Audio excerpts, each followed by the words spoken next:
लखनऊ से एक और बड़ी खबर सूत्रों के हवाले से एक और बड़ी खबर आपको बता दें इस वक्त की एक और बड़ी खबर आपको बता दें सूत्रों के हवाले से बड़ी खबर आतंकी शाहीन की एक विदेश यात्रा की जानकारी मिल रही है। एलटीटी की तर्ज पर महिला विंग खड़ी करना चाहती थी लिट्टे के तौर पर। जो श्रीलंका की आतंकी संगठन थी लिट्टे, याद कीजिए राजीव गांधी की मौत मामले में लिट्टे जो मोडस ऑपरेंडी उसका सामने आया था, उसी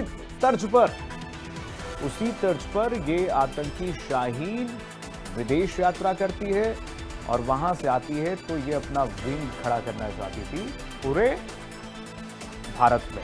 एलटीटी के तौर पर फिदायीन महिलाओं का एक विंग जो आप कह सकते हैं ह्यूमन बॉम्ब के तौर पर महिलाओं को इस्तेमाल करना चाहती थी।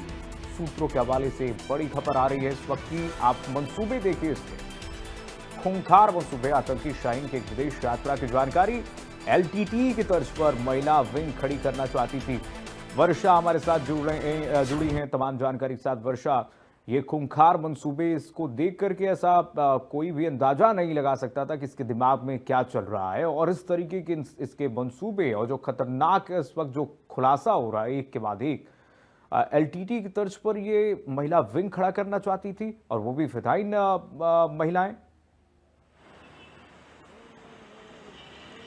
देखिए, बिल्कुल जिस तरीके से शाहीन काम कर रही थी, जिस तरीके से जैश ए मोहम्मद की महिला विंग को लीड कर रही थी, वो एक-एक चीज़ें जांच पड़ताल करके पढ़ के तब आगे निकल रही थी।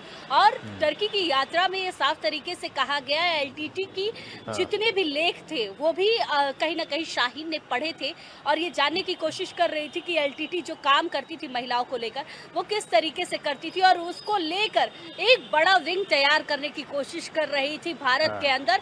और उसी को लेकर अब जिस तरीके से कोड डिकोडिंग की जा रही है, वो चीजें धीरे धीरे करके सामने आने लगी। 2013 में वो यूएई गई, फिर उसके बाद जिस तरीके से 16 से 18 के बीच में बताया गया कि 2 साल वो वहां रही, और उसके साथ ही साथ यूएई से टर्की जाने की बात सामने आई, जिसपे एलटीटी की जो चीजें थी, जिसके लेख के बारे में बताया जा रहा है कि वो पढ़ रही थी कि आखिर किस तरीके से इसी मॉड्यूल को अपनाया जा सकता है और इसी मॉड्यूल के तहत पूरे तरीके से भारत में भी उन महिलाओं को खड़ा किया जा सकता है। वो महिलाएं जो जैश ए मोहम्मद की जो विंग कमांडर है, वो उनके साथ काम कर सके और उसी तरीके से उन सारी गतिविधियों को आगे बढ़ा सके। क्योंकि सोचिए कि एक महिला जो इस तरीके से काम कर रही थी, डॉक्टर थी और उसके बाद एक बड़े गैंग को लीड करने का काम कर रही थी, तो इसके पीछे अभी बहुत सारे लोग और भी नजर आने वाले हैं, और भी महिलाएं नजर आने वाली हैं कि आखिर जो ये काम शुरू हुआ वो किस तरीके से शुरू हुआ